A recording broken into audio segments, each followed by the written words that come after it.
Hello hi सभी को Ram Ram Radhe Radhe. I hope कि आप सभी लोग बढ़िया होंगे, मस्त होंगे और अपने तैयारी में भी आप लोग लगे होंगे। चलिए आज के सेशन की शुरुआत करते हैं। थोड़ा सा पेशेंस बना के वीडियो में एंड तक ज़रूर बने रहिएगा। और हाँ, अगर वीडियो आप लोगों को पसंद आता है तो प्लीज़ एक प्यारा सा comment, like, share and subscribe motivation के लिए आप लोग ज़रूर करिएगा। आप लोग का आज का चैप्टर है नए प्रश्न और आपके नए विचार। बोल रहा है कि गौतम बुद्ध का बचपन का नाम था आपके सिद्धार्थ। जन्म स्थान कहाँ था आपके लुम्बिनी में। कब आपके 563 ईस्वी पूर्व लुम्बिनी में।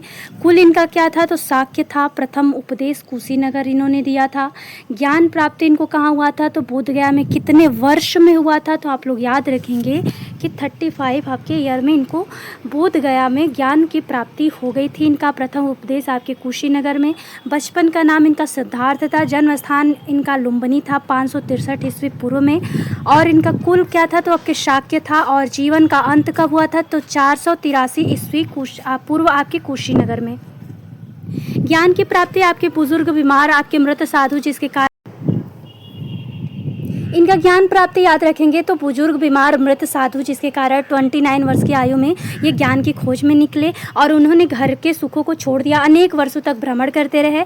35 वर्ष की आयु में बोध गया में निरंजना नदी के तट पर पीपल के वृक्ष के नीचे आपके बुद्ध भगवान को ज्ञान प्राप्त हुआ। इसके बाद वे बुद्ध के रूप में जाने गए और पहली बार सारनाथ में अपना उपदेश किसको सुनाया था तो आपके कौंडिन्य व उनके कुछ साथियों को सुनाया था। तो याद रखेंगे किसको देख के इनको ज्ञान की प्राप्ति हुई तो बुजुर्ग बीमार मृत जो साधु था उसके कारण इनको वैराग्य हुआ और 29 वर्ष की आयु में ही ये ज्ञान की खोज में निकल गए थे।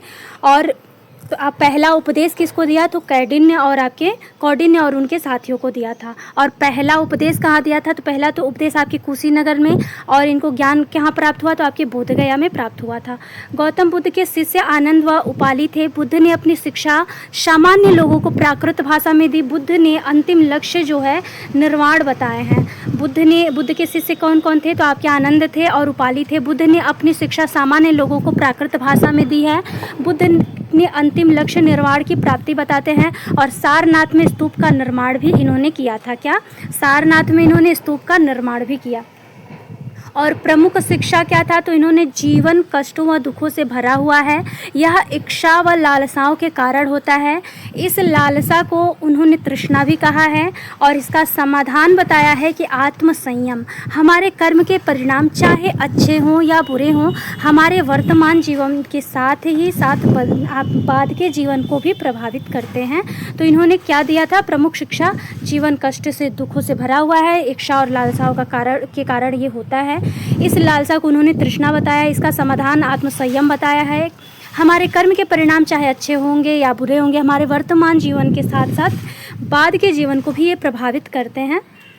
और बौद्ध ग्रंथ कितने हैं तो विनय पिटक जिसमें आपके जीवन की घटनाएं, सुत्त पिटक में आपके संघ के नियम दिए गए हैं और आपके अभिधम्म पिटक में आपके आध्यात्मिक विचार दिए गए हैं। 3 है विनय पिटक, सुत्त पिटक और आपके अभिधम्म पिटक। विनय पिटक में इनकी जीवन की घटनाएं मिलती हैं, सुत्त पिटक में इनके संघ के नियम मिलते हैं और अभिधम्म पिटक में आपके आध्यात्मिक विचार मिलते हैं। फिर उपनिषद तो यह उत्तर वैदिक ग्रंथ था तथा उपनिषद का अर्थ होता है गुरु के समीप बैठना। यह बातचीत का संकलन होता है। इसके अंतर्गत जो है विभिन्न विचारकों चिंतकों के द्वारा मृत्यु के बाद के खोज में ढूंढे गए उत्तर मिलते हैं। मतलब ये जो आपके उपनिषद का पूर्ण अगर पूछे कि इसका नाम क्या है, इसे बुलाते क्या है तो इसका अर्थ निकलता है कि गुरु के समीप बैठना। और यह बातचीत का संकलन माना जाता है। इसके अंतर्गत विभिन्न विचारकों चिंतकों के द्वारा मृत्यु के बाद खोज में ढूंढे गए इसके उत्तर मिलते हैं। जैन धर्म क्या है तो जैन शब्द संस्कृत के जिन शब्दों से बना है जिसका अर्थ होता है विजेता। क्या जैन धर्म जो है आपके जिन शब्द से बना है जिसका अर्थ होता है आपके विजेता। महावीर जो है आपके जैन का जन्म 540 ईस्वी पूर्व में आपके कुंडा ग्राम कहाँ वैशाली जो अभी वर्तमान में बिहार है इन्होंने जंभिक ग्राम में प्रथम उपदेश दिया था। राजगृह में दिया और जीवन का अंत 468 ईसा पूर्व में इनका हो गया था। तो इनका प्रथम उपदेश आपके राजगृह में जंभिक ग्राम था वहीं पे दिया था और जीवन का अंत इनका कहाँ हुआ तो 468 ईसा पूर्व में। इनका ग्राम कहाँ था तो आप याद रखेंगे कुंडा ग्राम वैशाली बिहार में। नाम था वर्धमान। महावीर जैन धर्म के संस्थापक 24वें तीर्थकर थे आपके ऋषभदेव। और महावीर जैन जो थे यह बज्जी संघ के लिच्छवी कुल के क्षत्रिय राजकुमार थे। 30 वर्ष की आयु में ही इन्होंने घर को भी छोड़ दिया था। 12 वर्ष तक इन्होंने कठिन व एकाकी जीवन व्यतीत किया। इसके बाद उन्हें ज्ञान प्राप्त हुआ और महावीर जी ने अपनी शिक्षा प्राकृत भाषा में दी थी। और इनके जो है त्रिरत्न, वहाँ बौद्ध धर्म में आप लोगों ने देखा है तो आपके सुत्त पिटक, अभिधम्म पिटक और आपके विनय पिटक, और इसमें त्रिरत्न है तो आपके सम्यक ध्यान, सम्यक दर्शन और आपके सम्यक आचरण है। और जैन धर्म लोग कैसे रहते थे तो दो भाग में ये लोग विभाजित थे। एक को दिगंबर बोला जाता था और एक को श्वेतांबर। तो दिगंबर जो होता था ये लोग पूर्ण वस्त्र नहीं पहनते थे और श्वेतांबर जो होते थे ये लोग श्वेत वस्त्र पहनते थे। तो इसमें दो भागों में ये लोग विभाजित भी थे कि मतलब कुछ लोग दिगंबर रहते थे और कुछ आपके श्वेतांबर रहते थे, श्वेत वस्त्र पहनते थे, और कुछ निर्वस्त्र रहते थे, उन्हीं को दिगंबर बोला जाता है। जैन धर्म की शिक्षाएं क्या है तो अहिंसा के नियम का कड़ाई से पालन, किसी भी जीव की हत्या नहीं करनी चाहिए, भोजन के लिए भिक्षा मांगकर सादा जीवन बिताना, चोरी नहीं करना, ब्रह्मचर्य का पालन करना होता है। और मुख्यतः व्यापारियों ने जैन धर्म का समर्थन भी किया है और कई शताब्दियों तक इनकी शिक्षाएं जो हैं मौखिक रही हैं, परंतु 1500 वर्ष पूर्व गुजरात में बल्लभी नामक स्थान पर लिखी गई थी। तो याद रखिएगा इनकी शिक्षाएं जो है अहिंसा के नियम, कड़ाई से पालन, किसी भी जीव की हत्या नहीं करना है, भोजन के लिए भिक्षा मांगकर सादा जीवन बिताना है, चोरी भी नहीं करना, ब्रह्मचर्य का पालन करना होता है।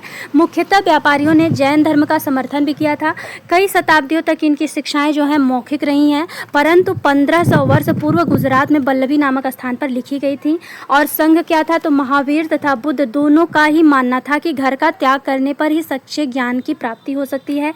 विनय पिटक में संघ में रहने वाले भिक्षुओं के लिए नियम बनाए गए थे। संघ में ब्राह्मण, क्षत्रिय, व्यापारी, मजदूर प्रवेश ले सकते हैं। कौन कौन तो संघ में महावीर तथा बुद्ध दोनों का ही मानना था कि घर को त्याग करने पर ही सच्चे ज्ञान की प्राप्ति होगी। और विनय पिटक में संघ में रहने वाले जो भिक्षु होते थे उनके लिए नियम बनाए गए थे कि संघ में ब्राह्मण, क्षत्रिय, व्यापारी, मजदूर प्रवेश ले सकते हैं, मतलब यहाँ पे सब ले सकते हैं।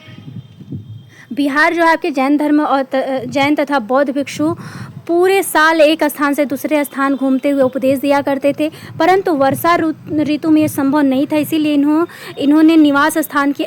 जब निवास स्थान की आवश्यकता पड़ी तो उनके अनुयायी ने कुछ उद्यान बनाए, बिहार दान द्वारा प्राप्त भूमि पर बनाए गए थे। और इनमें लोग भोजन, दवा, वस्त्र लेकर आते थे और उसके बदले उन्हें उपदेश दिया जाता था। मतलब कुछ लोग होते थे जैसे कि भोजन ले जाते थे, दवा ले जाते थे, तो उसके बदले उनको उपदेश दिया जाता था। मान लीजिए वर्षा ऋतु में आप घूम घूम के उपदेश नहीं देंगे तो ये लोग एक जगह स्थायी बैठ जाते थे, रुक जाते थे कहीं पे भी, और वहाँ पे जो लोग उपदेश लेने जाते थे वो लोग कुछ दवा और भोजन लेके जाते थे इनको। आश्रम व्यवस्था क्या था तो जैन धर्म जब इतने फैल रहे थे तब ब्राह्मण ने आश्रम व्यवस्था का विकास किया।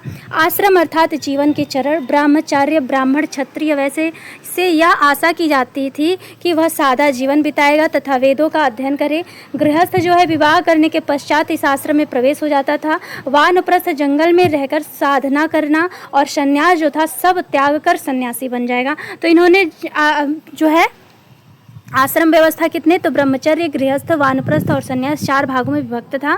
ब्रह्मचर्य आपके ब्राह्मण, क्षत्रिय वैसे आशा की जाती थी कि वो सादा जीवन बिताएंगे तथा वेदों का अध्ययन करेंगे। गृहस्थ में विवाह करने के पश्चात इस आश्रम में प्रवेश हो जाते थे। वानप्रस्थ जंगल में रहकर साधना करना और संन्यास सब त्याग कर सन्यासी बन जाना है। तो ये है आपका नए प्रश्न और नए विचार से आपका चैप्टर खत्म होता है। यहाँ से कोई भी अगर क्वेश्चन बनता है तो आप लोगों को आई होप कि मतलब वो क्वेश्चन फंसेगा नहीं। और पेडागॉजी में आपको प्रोवाइड कराऊंगी, लेकिन पहले आप लोग का ये जितना भी कॉन्सेप्ट है वो क्लियर हो जाएगा। तब मिलते हैं सभी को नेक्स्ट वीडियो में। तब तक के लिए मेरा सभी को राम राम, राधे राधे। आई होप कि आप सबको सेशन पसंद आया होगा। अगर पसंद आए तो अपने फ्रेंड्स में शेयर ज़रूर करिएगा।